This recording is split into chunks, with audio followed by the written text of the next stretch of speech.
გამარჯობა მეგობრებო, თქვენ უყურებთ BBR-ს.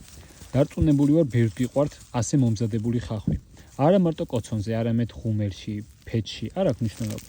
თავარი ესე კანიანად მოამზადოთ, საოცარი გემო აქვს, საოცარი არომატი.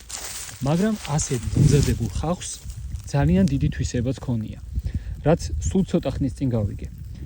თურმე მე-15-მე-16 საუკუნეში ასე მომზადებული ხახვი უდიდეს როლს თამაშობდა ადამიანებისათვის, განსაკუთრებით ღარიბებისთვის.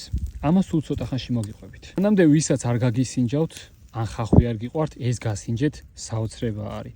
არ აქვს მნიშვნელობა ეს ჩვეულებრივი ხახვი იქნება, წითელი ხახვი, თეთრი ხახვი, პატარა, დიდი, გემო-გემოა, გაგიჟდებით, დამიჯერეთ.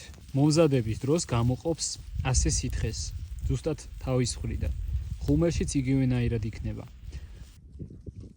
ძალიან კაი გამოვიდა.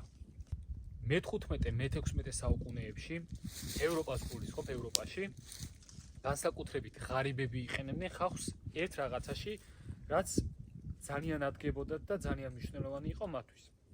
როდესაც გაცივდებოდნენ,